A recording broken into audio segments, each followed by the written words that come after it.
السلام علیکم ورحمۃ اللہ وبرکاتہ۔ آج میں آپ کو ایک جس ہستی کے بارے میں بتانے جا رہا ہوں، اس کا نام ہے حضرت کمبیت ابن آدم علیہ السلام۔ اس کا مزار گجرات سے تقریباً 40 کلومیٹر دور ایک مقام بریلہ شریف پر ہے۔ یہ مزار تقریباً 72 گز لمبی یعنی 210 فٹ لمبی ہے۔ قیام پاکستان سے قبل ہندو اس مزار پر بہت زیادہ معتبر مانتے تھے۔ گجرات شہر میں اور بھی بہت سی قبریں موجود ہیں، لیکن یہ قبر سب سے مختلف اس لیے ہے کیونکہ اس قبر کی لمبائی 210 فٹ یعنی 72 گز ہے۔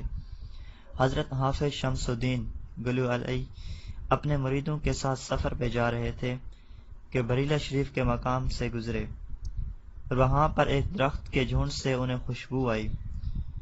انہوں نے اپنے مریدوں سے کہا کہ یہ خوشبو یقیناً کسی اللہ کے نبی کے مزار کی ہے۔ انہوں نے فوراً درخت صاف کروائے اور اس مٹی کے نیچے سے اسے قبر ملی۔ جب یہ قبر انہوں نے نکالی تو بہت افسردہ لہجے میں بولے، ہائے افسوس، جب یہ قبر مجھے ملی تو میرے جانے کا ٹائم بہت ہی قریب ہے۔ اور اس واقعے کے تقریباً چند ماہ بعد آپ کا وصال ہو گیا۔ ان دنوں اس علاقے میں بہت زیادہ خشک سالی ہوتی تھی، اناج بہت زیادہ کم تھا، بارش نہیں برس رہی تھی۔ تو حافظ صاحب نے اپنے مریدوں سے اس قبر کو مٹی ڈالنے اور اسے اونچا کرنے کے لیے کہا۔ جب اس قبر کے اوپر مٹی ڈالی گئی اور اس قبر کو اونچائی ہوئی اور ادھر ادھر سے بادل آنے لگے اور بارش برسنا شروع ہو گئی، کیونکہ یقیناً اللہ کے نبیوں کا وسیلہ دیا جائے تو بارش ہو ہی جاتی ہے۔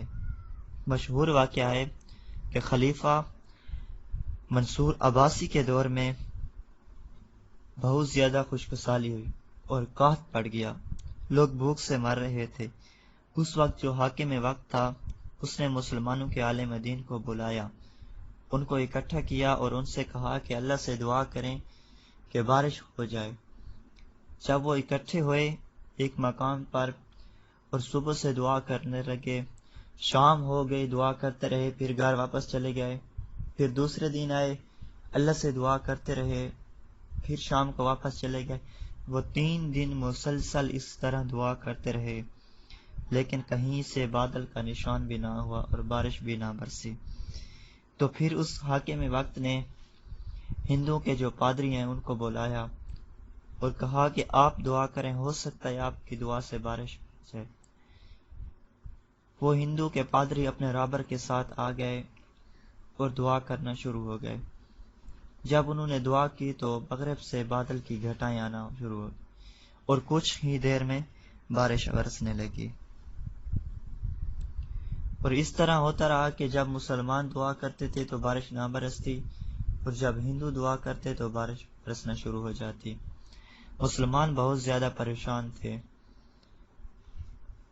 اور انہوں نے جا کر حضرت امام جعفر صادق علیہ السلام سے کہا کہ جب مسلمان دعا کرتے ہیں تو بارش نہیں ہوتی اور جب ہندو دعا کرتے ہیں بارش برسنا شروع ہو جاتی ہے۔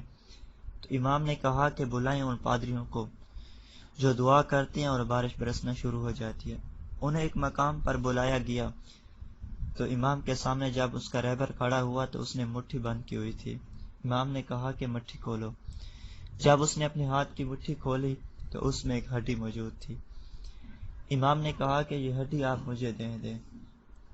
جب اس نے امام کو یہ ہڈی دی تو امام نے کہا کہ اب دعا کریں۔ اس نے دعا کی لیکن بارش نہ برسی۔ تو امام نے اپنے ان لوگوں سے کہا کہ یہ ہڈی یقیناً کسی اللہ کے نبی کی ہے، اور پھر آپ نے اس ہڈی کو ایک معتبر جگہ پر دفنا دیا، کیونکہ اللہ کے نبیوں کا وسیلہ دیا جائے تو بارش برس جاتی ہے۔ وہ ہندو تھے، انہیں بھی یقین تھا کہ ہماری دعاؤں سے کچھ نہیں ہوگا۔ انہوں نے اپنے ہاتھ میں اللہ کے نبی کی ہڈی رکھی ہوئی تھی اور اسی کی وجہ سے وہ بارش کا وسیلہ دے کر دعا مانگتے تھے تو ان کی دعائیں قبول ہوتی تھیں۔